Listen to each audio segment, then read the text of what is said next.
And we'll talk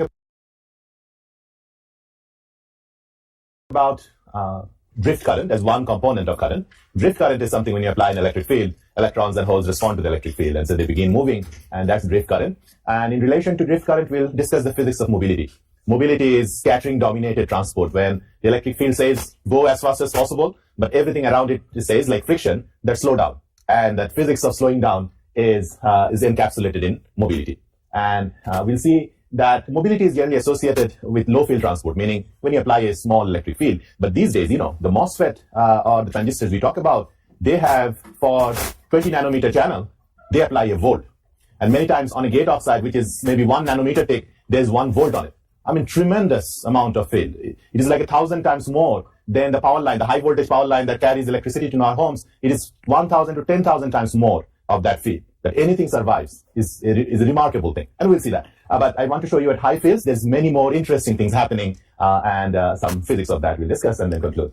So where are we? We started this semester by discussing that if you put a semiconductor or a metal in between two contacts and apply a voltage, then the current flow depends on the material itself. Silicon, germanium, gallium arsenide. Count the atoms, and then you'll try to see how many electrons you have. And in fact, that's what we have tried to do. By using quantum mechanics, it told us where the electrons can sit, density of state, remember, effective density of state, and equilibrium statistical mechanics. That is, I'm not applying any external electric field, no light shining on the material. In that case, we were able to calculate the electron number n by first finding the Fermi level in response to various donors and acceptors. And from that Fermi level, by using the charge neutrality condition, remember, n and p, that all this must sum up to 0, that we used to calculate the electron density. So we were happy with that, because that allowed us to calculate electron density at multiple temperatures, right? Do you remember? But in that discussion, there was no mention of electric field. So that's why you see I keep using the word equilibrium statistical mechanics.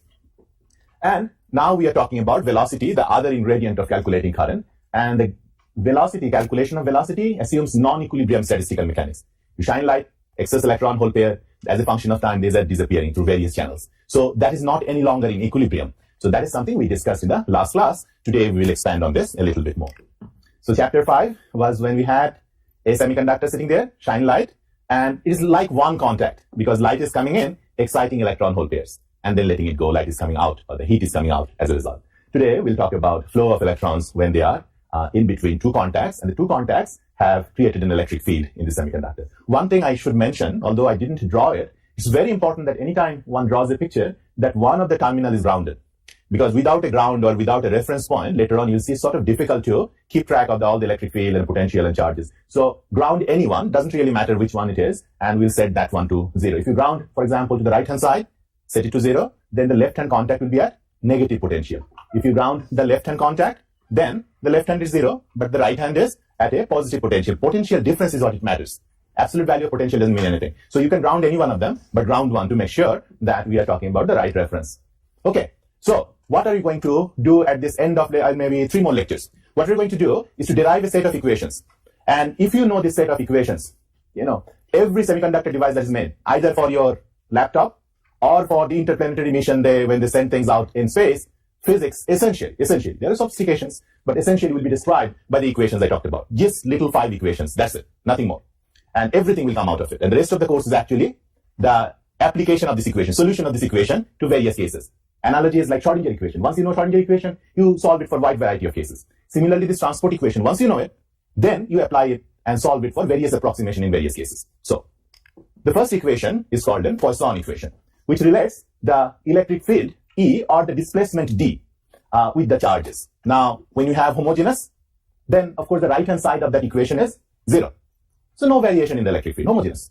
Okay. Now, when things are not homogeneous, of course, that's when things become interesting. Then the electric field as well as displacement D, that keeps changing from point to point. So we'll have to solve for that. Poisson equation is number 1. Second is the continuity equation for electrons, for example. There are lots of electrons in the conduction band moving around, and I will explain each one of the term. Now, the term that is J sub n is the electron current. And you can see G sub n is the generation rate, shine light, last chapter, then that will be all the physics that we talked about is hiding in G sub n.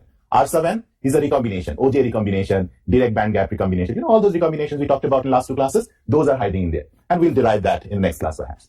Now, these 2 are for electrons, and these 2 are for holes. Same equations. You will notice a little bit change in the sign. In one case, you see you have minus 1 over q. In another case, the second equation, you have plus 1 over q. Why? Well, electron has minus q charge. other one has plus q charge. And you can also see that the gradient of n and gradient of p in the third and the fifth equation, they also differ in sign. Why? Because this is diffusion, we'll show. And diffusion doesn't care about whether you're charged or not charged, right? Because you put anything, whether it's a drop of ink in water, uncharged, or electron in one point, or hole in another point, they diffuse essentially using the same physics. So therefore, they have different signs, so that once you put it in the second and the fourth equation, they have the same sign. We'll come back to that. We'll see how it works. So today, my goal is to explain the physics of that term.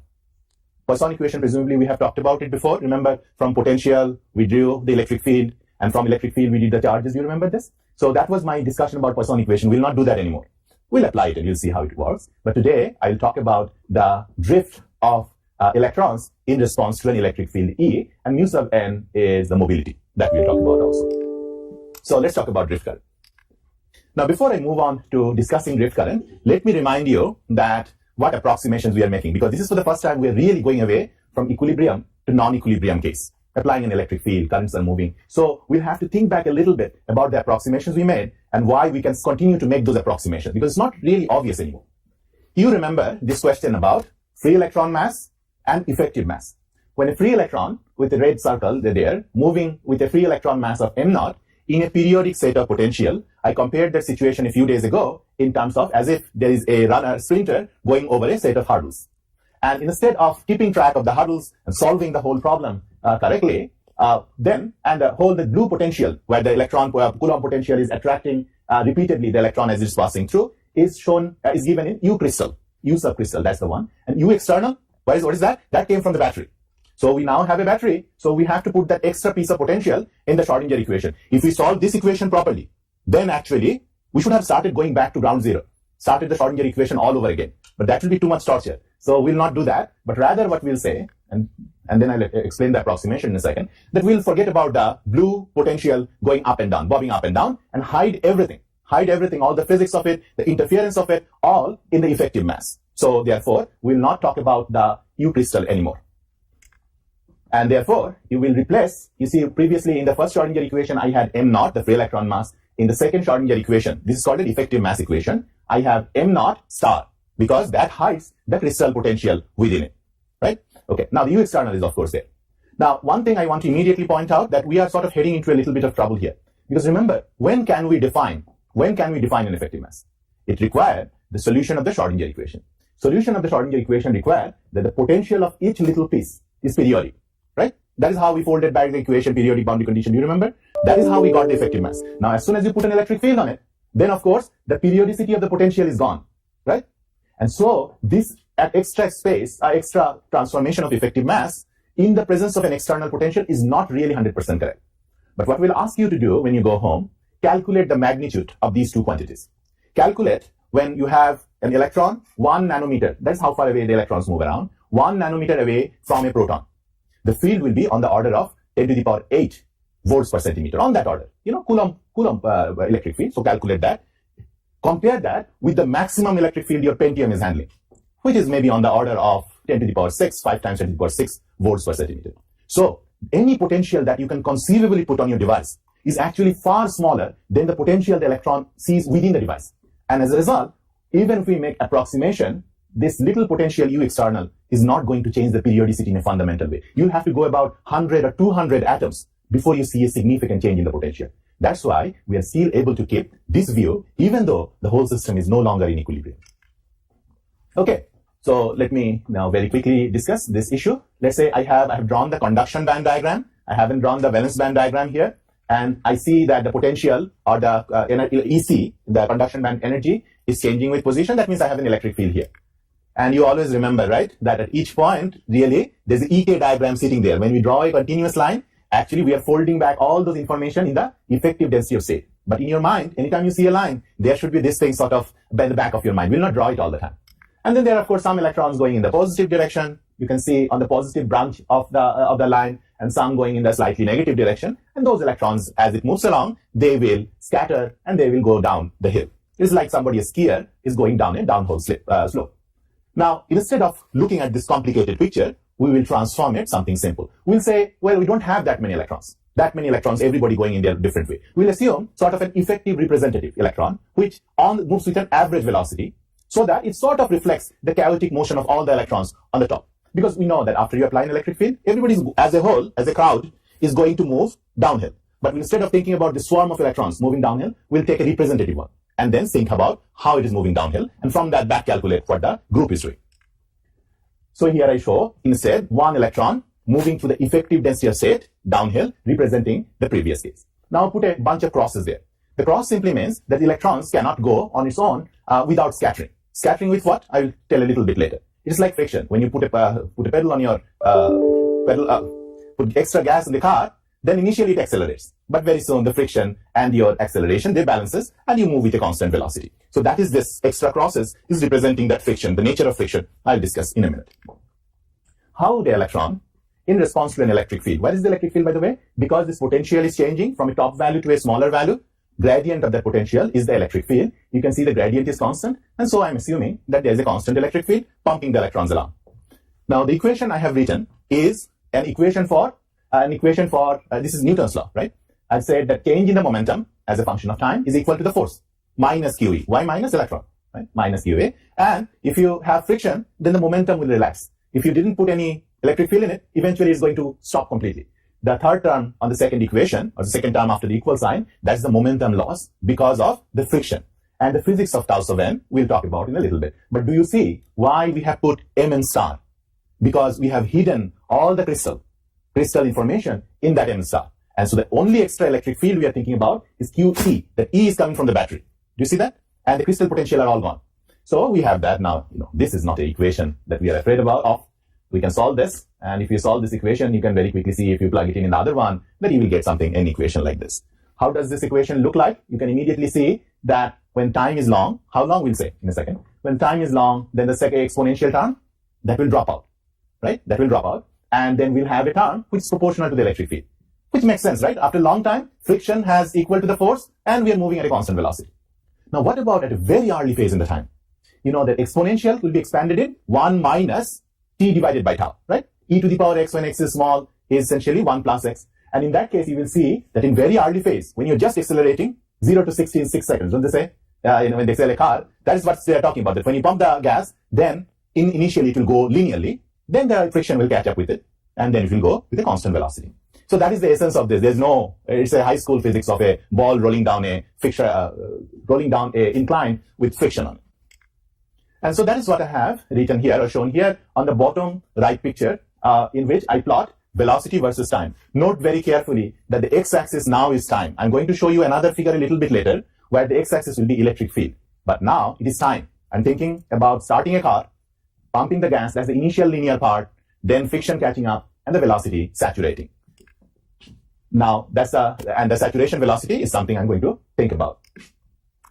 Again, now what is that time tau? I will explain what that time is, but right now, or where the time constant comes from, but that time is on the order of 1 to 2 picoseconds. Because within a picosecond, everybody catches up that this guy is moving very fast, we have to take some energy from it. So scattering begins within a few picoseconds. And this is a number I have told you before. Do you remember when? Do you remember I said when the electron and hole see each other, every time they see each other and bump into each other, they don't recombine. They scatter on the order of a picosecond, the same number. They scatter against each other in the picosecond, but only when their wavelengths are just right, only then they can recombine. And that is 10 to the power minus 9 seconds or a millisecond for indirect bandgap, indirect recombination. So that's the same time here. They see each other very frequently. And therefore, this time is, so within a picosecond, you essentially can approximate the velocity within something being proportional to the electric field, and you don't have to worry about the early part at all. You see, now picosecond, how fast a computer can you make with a picosecond? It will be on the order of 1,000 gigahertz, let's say. And you don't have a computer for 1,000 gigahertz. So every computer you make, you can assume that the early part as if doesn't exist, right? We have in these days maybe 100, 200 gigahertz. That's individual transistors, and Pentiums maybe 10, 20 gigahertz, something like that at most. So as a result, we will always worry about just a steady state. But I'll give you an example where you have to think about the very early phase. So instead of carrying around this Q tau n divided by m star term around, we'll call that constant a mobility. So for the mobility, Q we know, charge. Effective mass, well, we spend many classes on that. The only thing we don't know physics of tau sub n. And if I somehow know the physics of tau sub n, then I'm set. I can calculate mobility. I can say when you put a battery, how fast the electron goes. Okay, so next few slides, hopefully, we'll talk about the physics of mobility, or equivalently, the physics of scattering, how fast they scatter against each other. Now, one thing you can easily see that before we move on, that if your electric field is E1, then the velocity at which you will saturate, that will be a little higher. If you put a little bit less gas, and then it will move at a little bit saturated, a little bit slower velocity, right? That we know. And so, if we are just interested in the final velocity, for our typical transistors, then we realize that the velocity is almost linearly proportional to the electric field. So the saturation velocity, you will see if we're just interested on those points, we can pick up the red line, the saturated part, the blue line, and plot it also as a function of E1 and E2, and that will also give me a characteristics that I'll be interested in. But here they're saying the current is proportional to the electric field. Now, if I keep putting a higher and higher electric field, do you think I can get infinite amount of current? Well, that's not happening, and we'll explain why.